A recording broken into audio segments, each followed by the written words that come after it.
Now, what's the most expensive project you've ever done in a kitchen? Most expensive project? That's a good question. We've done some pretty elaborate kitchens with different finishes, but I guess when the most expensive projects come on, it really has to do with when they select the different countertops and we're doing the different rooms. I definitely think the best project we ever did, and the project that I enjoyed the most and stands out the most, is a project we did for a handicapped couple. And this was a well-traveled couple, been all around the world, had a great home, and the wife was in a wheelchair. And one of their great loves together was to cook. So what we did, they came in and they said, she can't cook anymore. The countertops are too high, nothing works.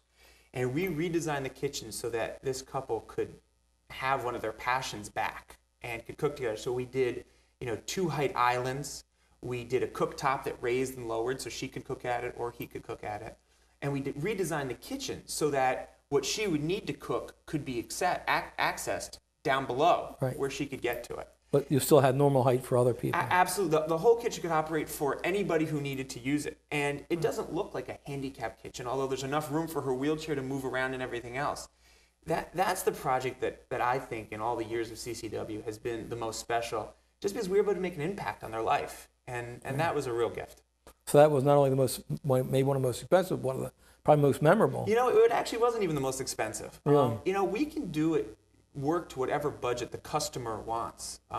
You're not going to get every bell and whistle if you only want to spend $6,000. Right. But you can have a wonderful kitchen, and it goes back to what you asked about, how do you pick where to work? You want a designer who's not just going to say, well, this budget gets this kitchen.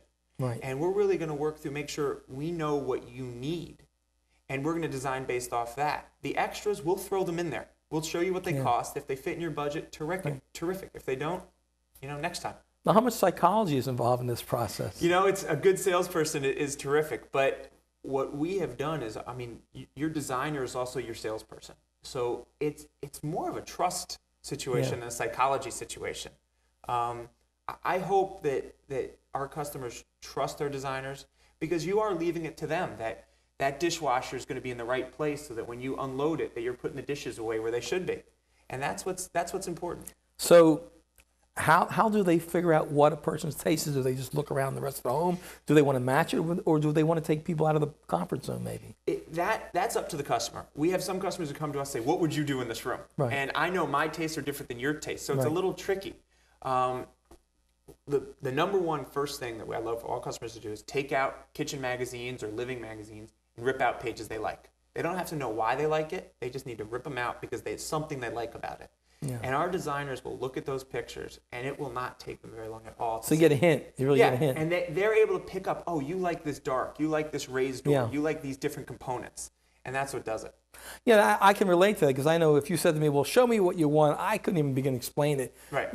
And if I were to tell you, I probably would limit myself. Yet if someone showed me something, it's probably something I wouldn't have thought to pick. Yeah, I like it. Absolutely. So that's kind of the process. That's very exactly intuitive in a lot of ways. And then we put it all up in renders. We work off floor plan. The designers read it on a very flat basis, but then we put it on the computer.